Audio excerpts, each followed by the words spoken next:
Hello everybody and welcome back to World of Warships Legends. My name is Spartan Elite 43 and tonight we have an interesting match in the Gross Occur First.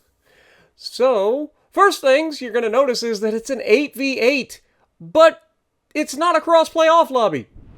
It's just an 8v8. No idea what happened there. I'm assuming that there just weren't enough players to play the game on this particular night, so there was nobody here. But being in the Gross Occur First is not my first choice of legendary tier ships. As you guys well know, I am not the biggest fan.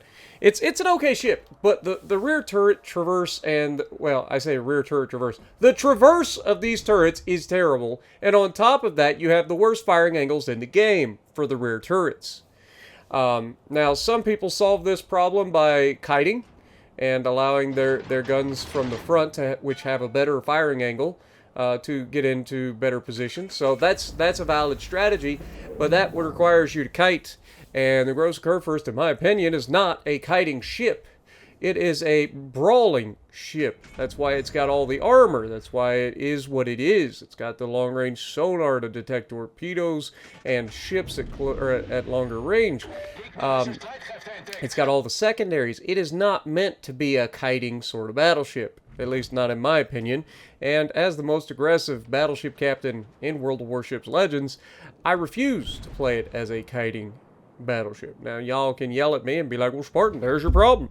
If you're going to play the ship and you're going to complain about it, then play it right or stop complaining. And are you new here? I complain about everything!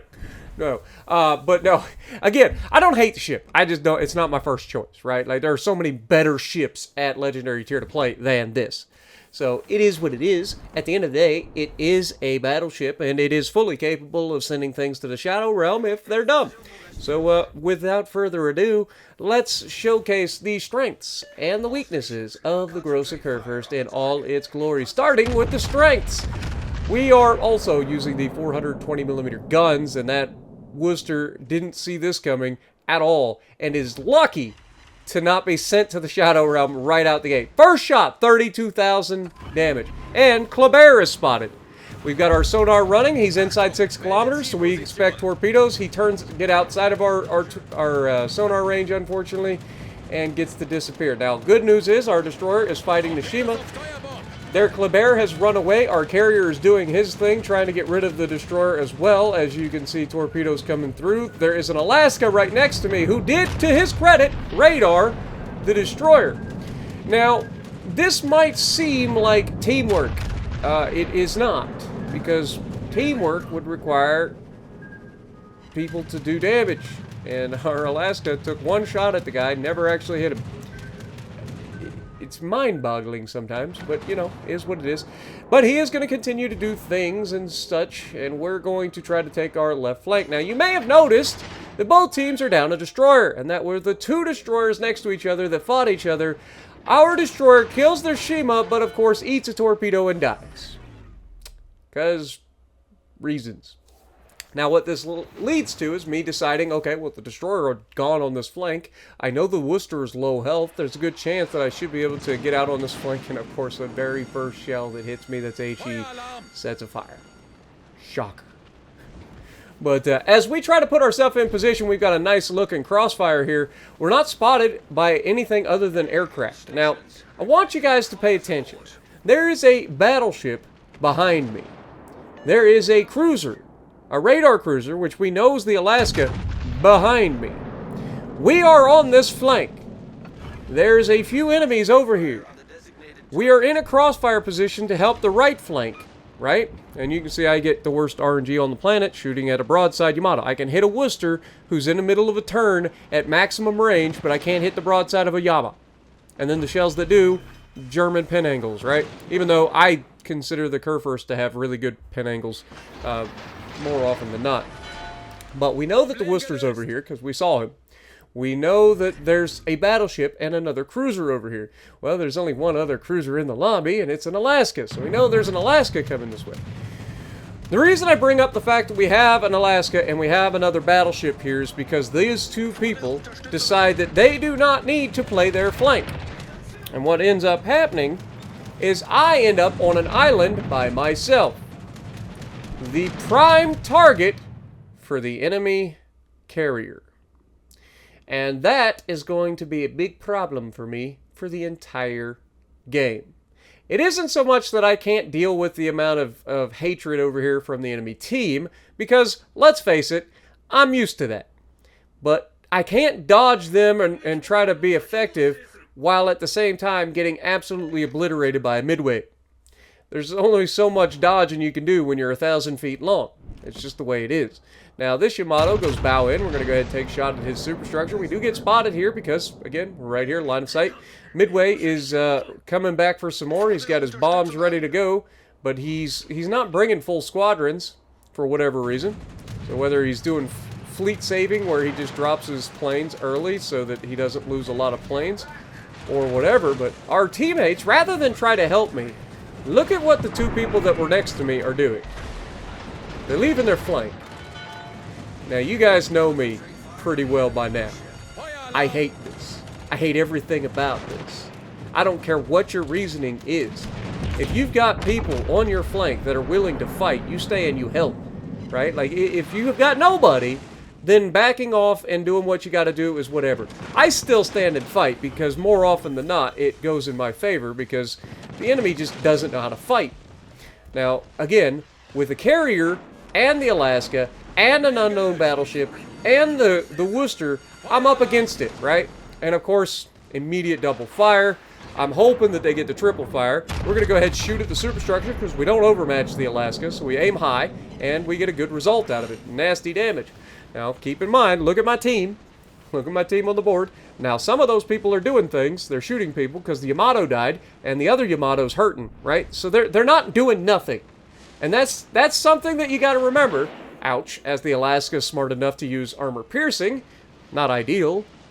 I was hoping to get a third fire against me here so that I can go, but of course, they never get the third fire, right? It's 2 fires and nothing. They'll get a double fire immediately, hit you with HE for 30 minutes after that, never get another fire. It's just my luck. Now, I do believe the battleship ends up being a Lepanto, if I remember correctly. The Alaska out here is getting his butt whooped, frankly. I mean, he did get a good shot on me, but he's gotten his butt whooped by me up to this point. But the problem isn't that I'm dealing with the battleship, the cruisers. It's the fact that I'm getting absolutely cross-torqued by a freaking carrier in the middle of dealing with all this. I can handle getting shot by an Alaska, by a battleship, by a Worcester. The carrier is the problem. And having extra AA out here, or just giving the enemy something else to worry about, and help me get rid of these guys. The Alaska would be dead right now if I had any support, right? The Worcester would be dead if I would have gotten somebody to shoot him when I hit him for, what, 30,000 damage right out the gate. Like, he didn't have that much health left, right? But again, you can see, I get into chat here, and I say something along the lines of, if anybody at all would like to stop cuddling each other back at the base and come out and maybe shoot at some of these guys, I'd appreciate it, as I'm trying to hold off their entire team solo. And again, you can see we have 2 battleships that are pushing forward, right? And that is whatever. Those 2 battleships are doing their job. But we also have a cruiser over there. I say those 2 battleships are doing their job. One of those battleships did his job. The other battleship spawned in behind me, went all the way across the map, and is now going to go forward. But, yeah, it's taken them a long time to do so. So I had to break contact. And this is something that a lot of people don't do. Like, when you're in the middle of it, sometimes you got to break off, right? And you'll notice that our carrier has started to bring some planes over this direction a little bit. Because you'll see that he had some bombers or whatever going in there. Torpedo bombers for the Worcester potentially, right?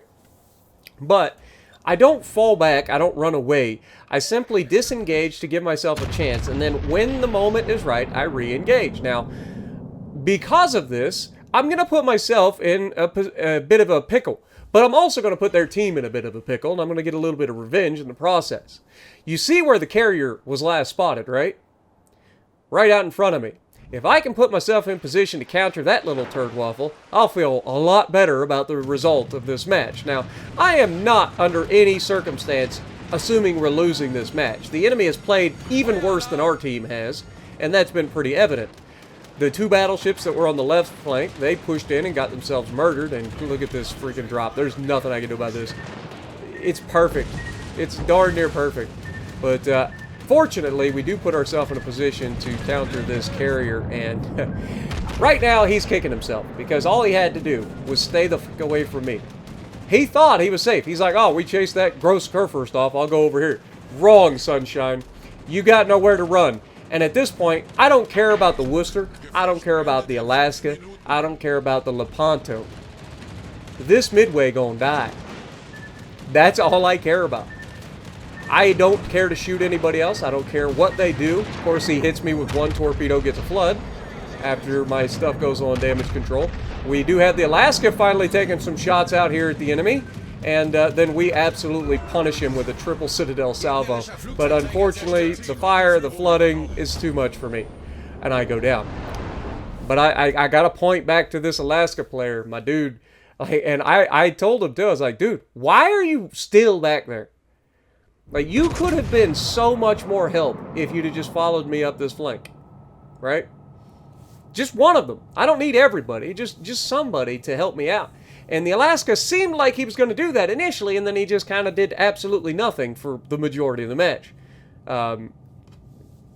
It's not ideal, right? But our Iwami B pushes into the cap. He's also got a beautiful look at the broadside of everybody out here. And like I said, we beat the f*** out of these guys. Remember that. Worcester, low health. Alaska, low health. The only thing that we didn't really shoot was the enemy Lepanto here, as you can see. But we beat the sh out of all these guys. Which just goes to show, like, the Grossa Kurfürst isn't a bad ship. It may be the worst battleship for the legendary tier, but there's a lot of good battleships at legendary tier. That doesn't necessarily make it a bad thing. It's kind of like saying when I say the Georgia is the worst American Tier 7 battleship.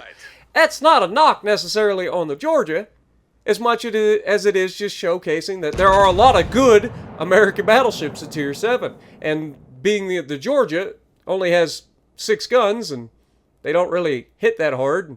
Well, I mean, they hit hard if they hit, but they're not the most accurate. Or does it have 8 guns? I don't remember. It's not got a lot of guns, right? I forget if it's got 6 or 8. I think it's got 6. It's like Gneisno, but just as bad accuracy, and when it does hit, it does tend to hurt people. But anyway, you see what I'm saying. It's not necessarily a bad remark about the Georgia as much as it is just that there's a lot of good ships for the Tier 7 American battleships. So being the worst, somebody's going to be the worst. But 136,000 damage, 2,800 base XP, holding our flank at all costs. If that Alaska had just come over there and give me a little bit of support. Just a little bit of support, man. But either way, we had a fun match. It was an odd match that I wanted to show you guys just because, like, how often do you see an 8v8 that isn't crossplay off? Normally, it would just be a crossplay off lobby, but that wasn't the case. But let me know what you guys think down in the comments below. Did you guys agree with my assessment during this one? Do you think that I'm an absolute turd waffle and I deserve to be called out? Let me know that too. And if you like what I'm doing, punch the like button, leave a comment below, subscribe to the channel if you haven't already, and as always, I will see you in the next video.